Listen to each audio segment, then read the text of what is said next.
अगर असली हत्यारा तक पहुँचे के बा तो उ लड़की के पूरा जन्म कुंडली निकाले के पड़ी। चिंता मत करी मैडम जी, ओकरा पूरा खानदान के कुंडली खोद के आइब हम। ठीक है, नाम बा प्रिया चौधरी और आधार कार्ड पर मुंबई के पता बा। तू फौरन मुंबई निकला। जी मैडम जी। ए दिलावर बाबू, रुकी रुकी, कहाँ भागत तनी? अरे राउर मैडम कहाँ बड़ी? जासूसी नहीं क्या करवावे के? अरे पूछा था नहीं कि राउर मैडम का भाई लो भाग गई के? हमारी बीबी के और के साथ साला नकली जासूस।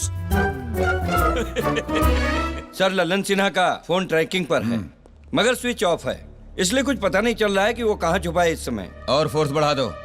रेलवे स्टेशन, बस स्टैंड, हवाई अड्डा, हर जगह छान मारो। यस सर। वो बिहार का रहने वाला है, बिहार पुलिस को खबर करो। ओके सर।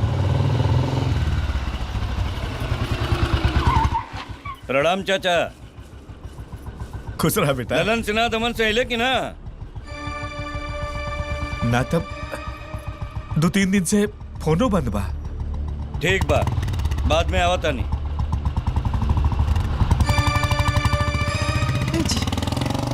हमार बबुआ कोनो मुसीबत में न खनु? फोन भी चालू नहीं कर सकत, कैसे बात करी काजल से? The Vodafone number you have called is currently switched off. If you are over. अभी भी स्विच ऑफ आ रहा है। The Vodafone number you have called is currently switched off. पता नहीं किस हाल में होगा मेरा लल्लू। शॉट रेडी है। ओके। अब ऐसे सनसनीखेज खबर और का हो सकेला कि प्रिया चौधरी के नाम, पता, फोन के रजिस्ट्रेशन सब कुछ फर्जी रहे। मतलब उन लड़की कुछ अपने बारे में गलत बतैले रहेगा? हे भगवान, एक से बढ़ के एक बेवकूफन से हमार पाला पड़ गई बा। ऐसे कैसे हो सकेला? तू पक्का ठीक से पता ना लगवले होखबा। हमरा पे विश्वास नहीं के तब पुलिस से पूछ ली मैडम जी। कमाल है, कोई लड़की गलत नाम, गलत पता, गलत आधार कार्ड लेकर रिसोर्ट में क्यों रुकेगी? सर मुझे तो इसमें बहुत बड़ी साजिश लग रही है। और ये ललन सिन्हा अभी तक अपने गांव नहीं पहुंचा, इसका मतलब है वो अभी दमन में है। आप एक काम करो, सारी पुलिस फोर्स लगा दो, मुझे वो बंदा 24 घंटे के अंदर चाहिए।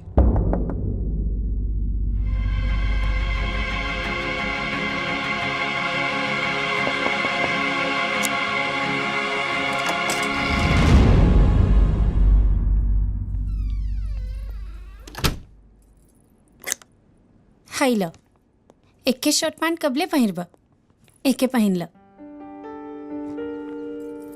एकर का जरूरत रहे? अरे अभी कपड़ा में से बहुत बदबू आवे लगा। कबो हमरा बारे में अच्छा भी बोल लल करा। अच्छा, कुछ अच्छा कैले बड़ा आज ले? जे सामने रहला आदमियों के बुरा कहला और जे दिखाई ना देला ओके खुदा कहला। अरे अरे हाथ में मत लो।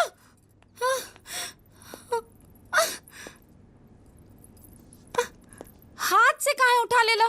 काट ले तब। काट ली तो का हो जाए? पुलिस के टॉर्चर और फांसी से आसान मौत मिल जाए ना। लल्लू, तू बेकसूर बाड़ा, तोरा के कुछ ना होई।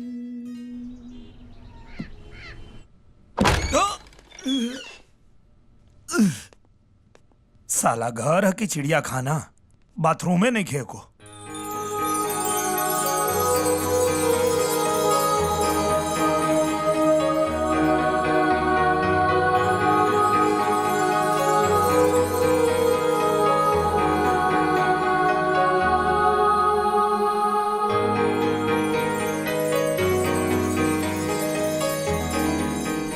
कुछ बदल ले बाड़ू का? का? अपन आँख बंद करता। काहे? अरे करो ना। ठीक बा।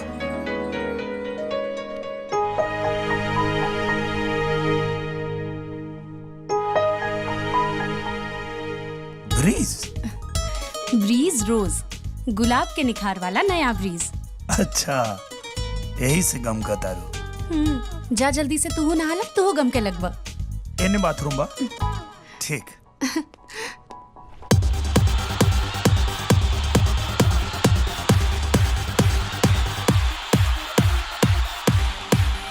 दो मिनट बात कैला से का पता चली पुलिस के।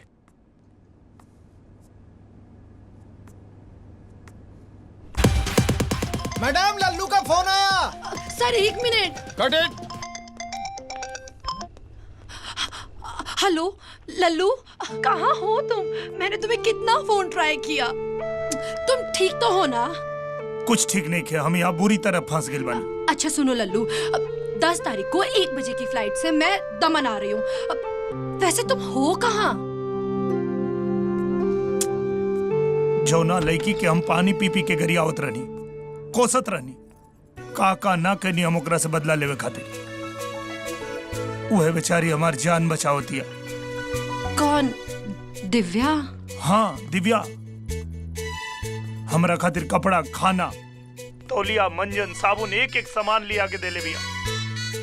सच पूछा, हम ओकर कर्ज कबो न उतार पाई। हाँ काजल,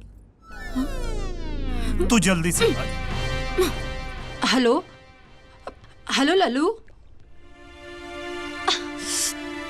कहले रहनी ना केहू के फोन मत करिया, पुलिस के पता चल जाई। माई बाबूजी से बात करते रहनी। अरे कहा था देनी कि माई बाबूजी से बात करते रहनी। लैला के चक्कर में मजनू के जान चल गई रहे। जब फांसी के फंदा से ही गर्दन बची, तब ना एमे वरमाला डलाई।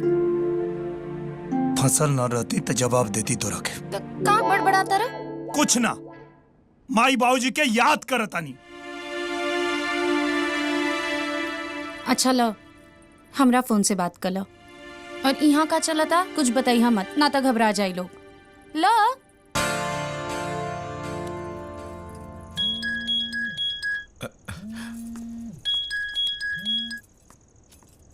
हेलो, के? हाँ माई प्रणाम। बबुआ, अरे हमनी के तो प्राणे निकल गए रही तो, अगर तहर फोन ना आयल रही तो। अरे तहर फोन काहे बंद बा हो? तू ठीक पड़ा नु? हाँ हाँ माई, हम ठीक बानी। वो हमार फोन खराब हो गइल बा, तब बंद हो जाता। हमरा जान में जान आ गई है बबुआ।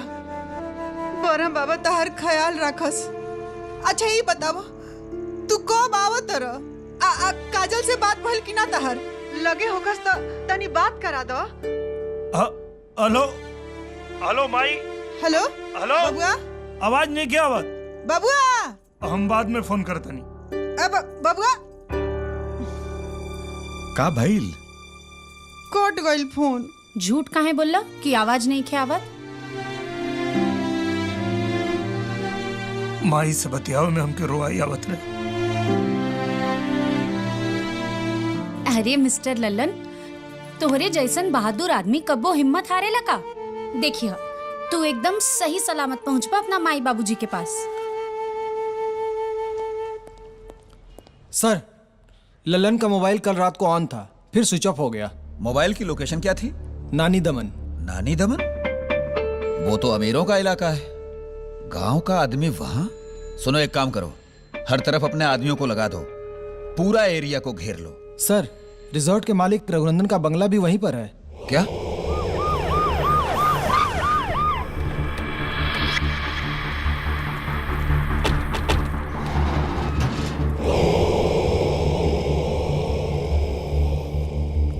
अरे इंस्पेक्टर साहब, सुबह सुबह?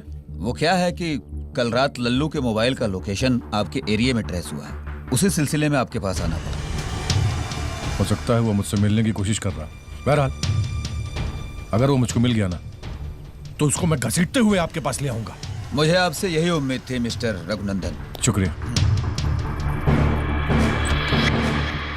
लल्लू लल्लू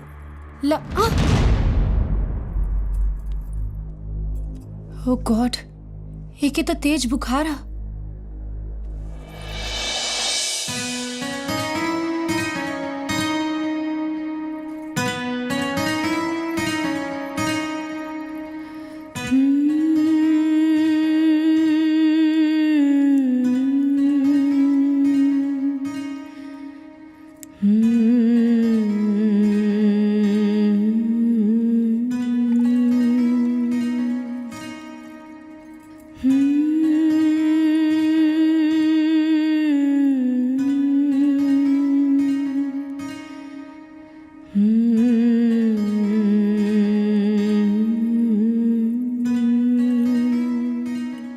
इतना एहसान काहे करता रो?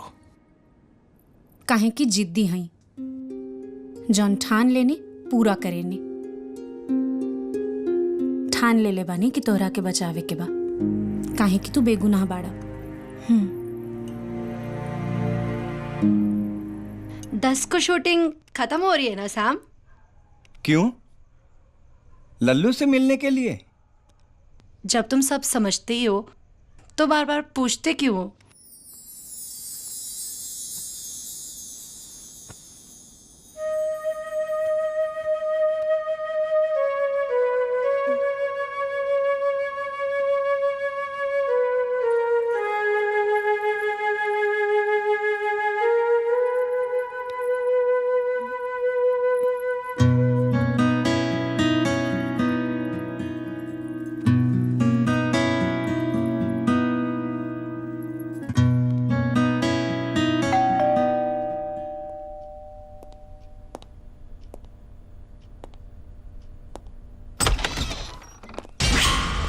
हटिए रास्ते से। अरे क्या है ये?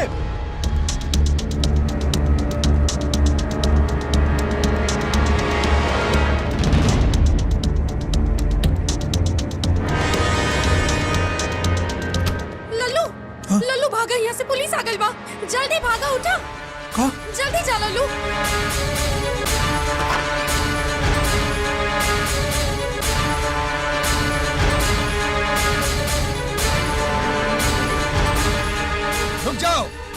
रुक जाओ लल्लू।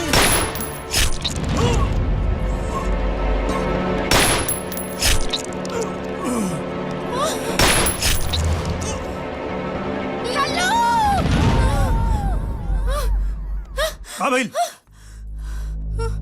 लल्लू, लल्लू तू ठीक तो पड़ा ना? तोरा के गोली तोरा के? अरे हम ठीक बानी, कौन सपना देख लो का?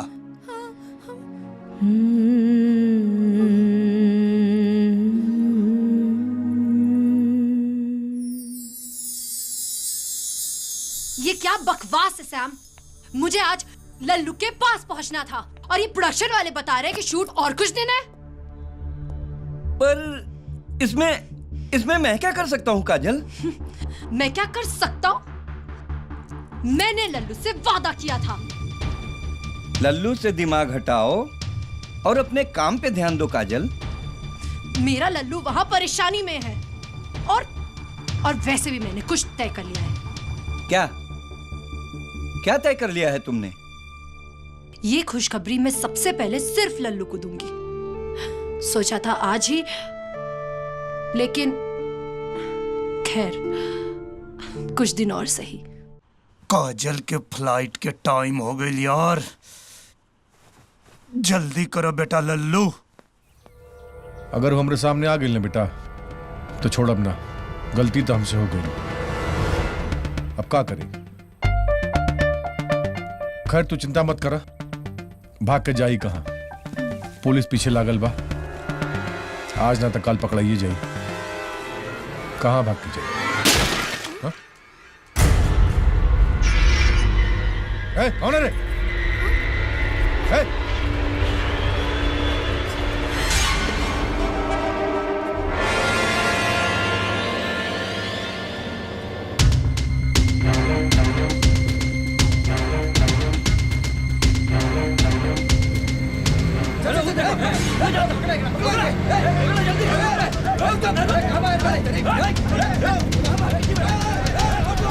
चलो जल्दी भागो और तेज चलो यार।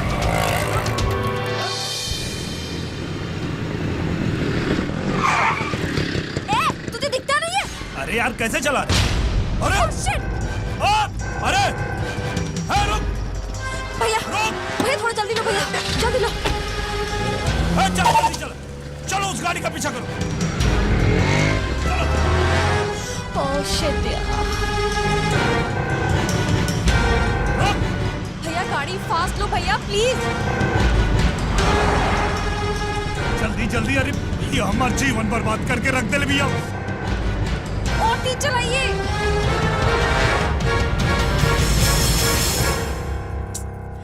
एकर फोन स्विच ऑफ बा। हर तरफ पुलिस हा तो उ लल्लू ई घर से निकलल का है? ये आदमी ना हमरा के पागल करके छोड़ी।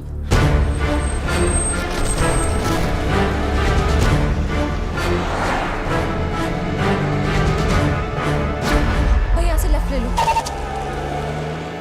रुक रुक, कहाँ गई?